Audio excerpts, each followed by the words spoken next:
new day. Very, very good morning to you once again. And it's time for our business segment, proudly brought to you by Peak Milk. Now, this morning in business, we're talking about software development in Ghana. And to help us with this discussion, I have Mr. Godwin Mate, who's the CEO of WebSoft Solutions. Good morning, sir. How are you doing this morning? I'm great. Okay, so we're talking about software development in Ghana. At the moment, what is the situation with software development? Has there been an improvement? Is there a decline? Is it a popular field? What is going on with software development? I think the patronage has increased, greatly in the recent times. Yes, Ghanaians are beginning to, get their awareness and understand that this thing can be done right here. So companies are beginning to, get used to local developers who have mastered their craft. Who have mastered their craft, yes. Are there a lot of very skillful people in this area? How long have you been in the business? 7 years. 7 years? Yes. Are you being patronized as much as you want to be? Yes, I think so. Okay. What are you doing right with your company? Well, I think excellence is key. And one thing about technology is there are standards. If it's good, it's good. Whether it was built in the United Kingdom or it was built somewhere around Betom or Kofodia or anywhere, it doesn't make any difference. It's technology. Computer in America is computer in Accra. Okay. So if it's solid and it's working, then it's working anywhere. Okay. Now, let's be honest about it. We are nowhere near Silicon Valley. But do you think that we will be in the near future? Yes, it's possible. It will take a while because they have access to infrastructure, very highly working, effective infrastructure. They have access to huge investments and all. You're talking about Silicon Valley, that is? Yes. Okay. So probably they are way ahead. But what will it take to get us there? What are some of the challenges in the industry? I think, from my experience, the challenge in the industry is more of awareness, and then we need more of skill, human capacity. We need more people who are very skillful in this area. Okay, people who are very, very skillful in this area who can handle almost anything. And then we also need very good infrastructure. If you still have a system where you cannot be guaranteed of, let's say, 99.9% uptime for your internet, for example. That can be a challenge because some of the softwares ride on internet stability or internet connectivity. So if you work is like a multi-party consortium. If you build a particular software, for instance, maybe it needs internet to work well. So, and you're not the ISP. So if the ISP giving you the internet feed, it is not giving you very stable connectivity, it might frustrate the product you have developed. Doesn't mean that the product is not standard. But if you put it in another platform, it will work perfectly. Exactly. So these are some of the challenges in this part of the world that's hindering your progress. Exactly. Okay, now you keep talking about skill. How did it all start for you? Were you very skillful in the beginning, or is it something you had to learn? Did you have to master the skill? Okay, obviously, in this part of the world, there is no particular school that can really make you a pro. That's a fact. They give you the basics. So it has to be an inborn thing? Well, inborn is generic, yes. You must be gadget crazy. You must like, devices, computing. When I was in secondary school, I never did anything about computer. I was never even asked, what is a computer? It was not part of anything I studied. Wow. Yes. But it was when I was about to go into the university, my dad told me that God said I should go into computing. That's what your dad said to you? Yes. And I was like... What were you going to study? I wanted to study medicine. Okay. Yes, but But your dad saw a vision. Yeah, my dad maybe changed my vision, but through that time I actually liked IT stuff. I liked computer games and all that. So I didn't find it weird or impossible. I felt it's something I have a flair. But were you happy to go towards that field, or you just did it because your father said? No, I was very happy. Okay. I was very happy. It wasn't something that was beyond out of my scope of thinking. Yes. Okay. And so I learned basics. I studied computer science, but in school most of our syllabus are outdated. That's a fact. Well, things are changing now. Are you saying the things you studied in school haven't had any impact with what you're doing now? It did, because you see, computing grows. Even when a particular language is outdated, there are still basic, syntax, semantics. Yeah, that are not completely annihilated. So they are still relevant for even learning new languages and new skills. Okay, so the bedrock is very, very important. Okay, yes. So since you didn't acquire this through a learning process or through education or anything, how did you come about it? How did it all begin for you? At what point did you really begin to get into it? Okay, while I was still in school, I developed more interest in computing. But I think that what gave me the commitment to this vision of IT was the fact that, first of all, I was desperate for financial freedom.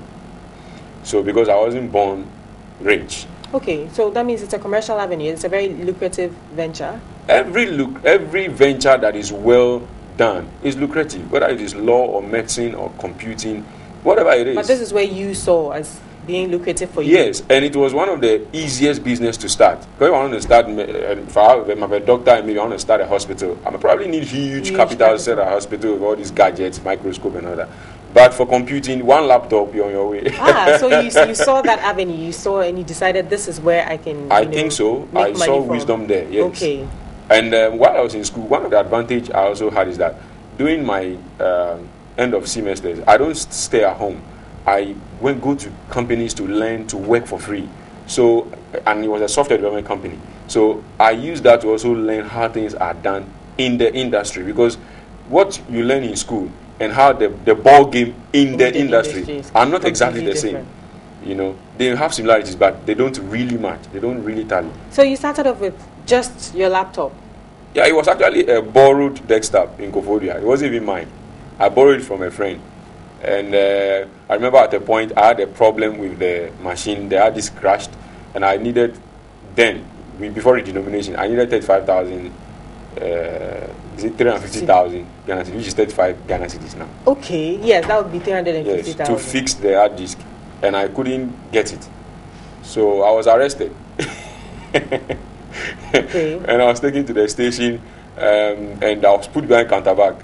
And I had to call a friend to come and bill me, to come and pay. When a friend came to, he also charged interest. On that money that they billed you. Exactly.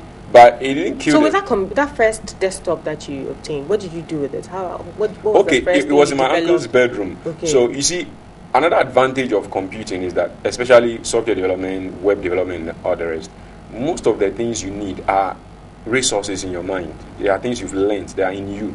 You don't need physical. So if you have learned it, you have learned it. So I had to sit down and start programming. Okay, I first of all bought a bicycle. After I've trekked for so long, I had got some cash, then I bought a bicycle. So I went through the town, combed through the town to find opportunities that I can use computer to solve. Okay, I didn't grow up in Ghana, so when I came, that's what I was looking at. So I saw shops, and some of the opportunities are still there today. Like what? A lot of them.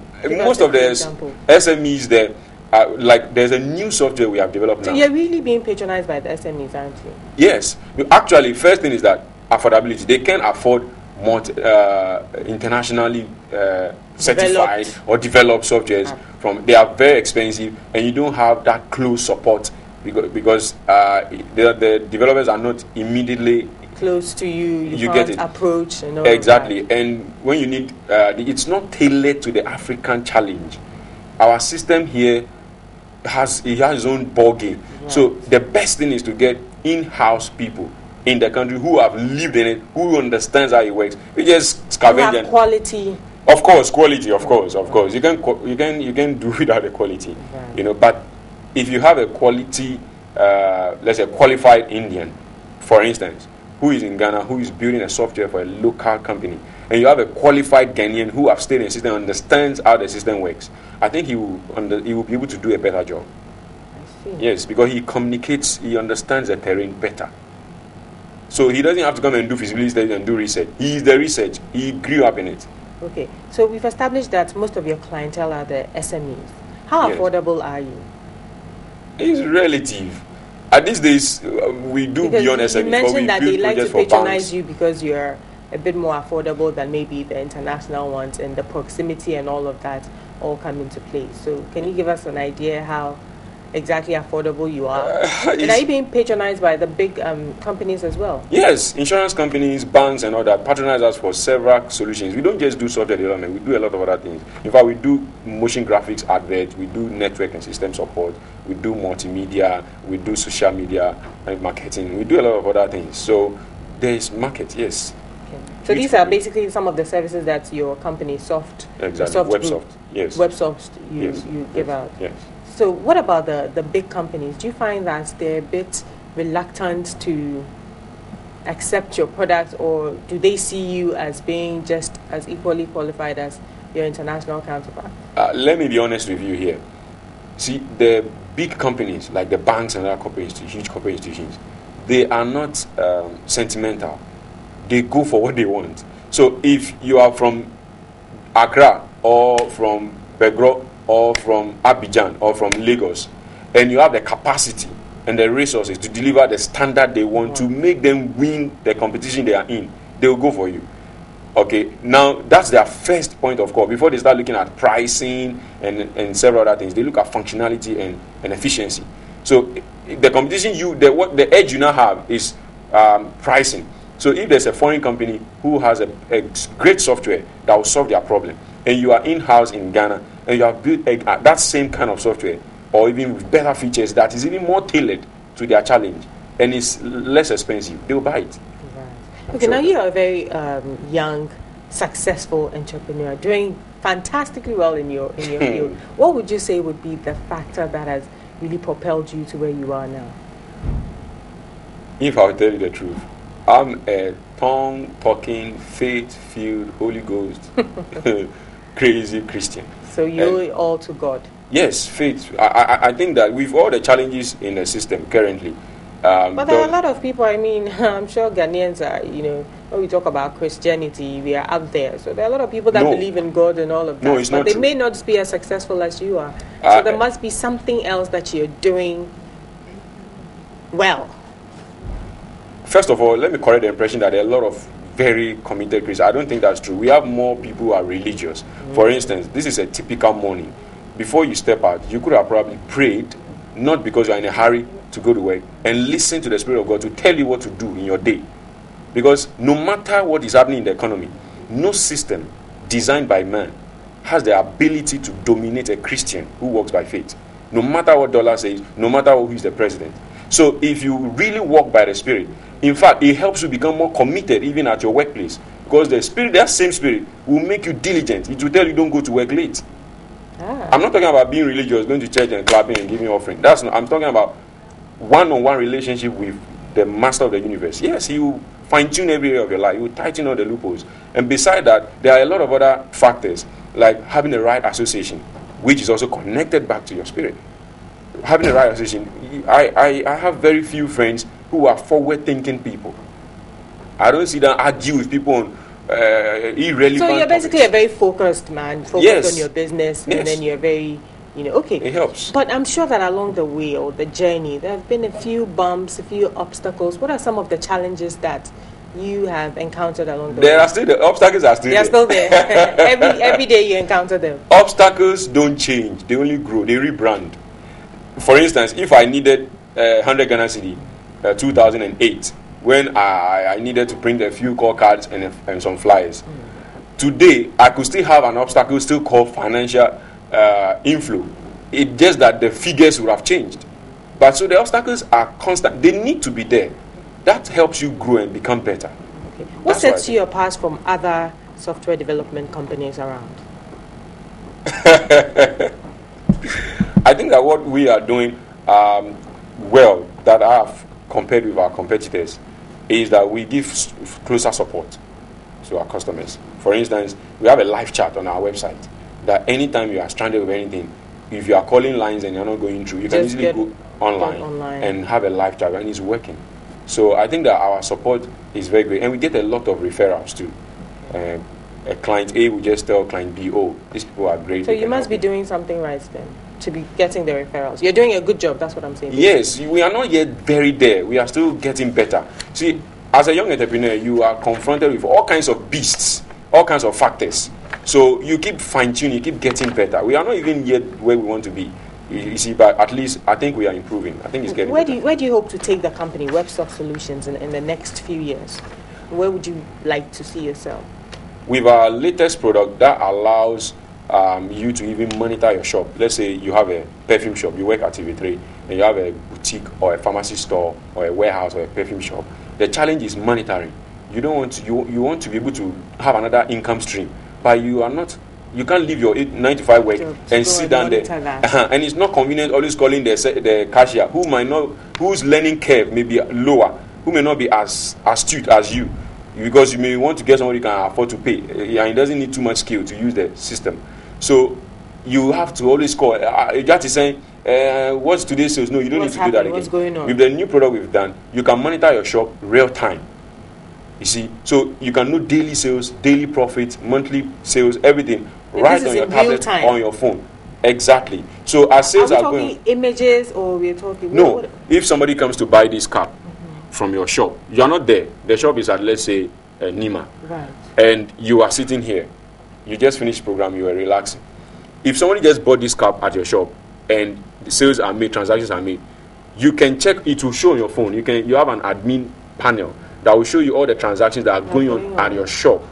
So you are able to even call and say, oh, you just sold 6 tins of milk, and when you are running low in stock, you can know. It tells you stock level and everything. So, and you can restock from your phone, from your PC, and everywhere you are. Indeed, so this is innovation in technology. Yeah, it's a major breakthrough, and we've been working on that for about a year. And that's the kind of software that is taking us global. That's what we see, because there's markets all over. And that is what is setting you apart from your competitors. Exactly. Many thanks for coming through this morning, Mr. Gordon Mate, who is the CEO of WebSoft Solutions. We've been talking about software development in Ghana. This has been the business segment, proudly brought to you by Peak Milk.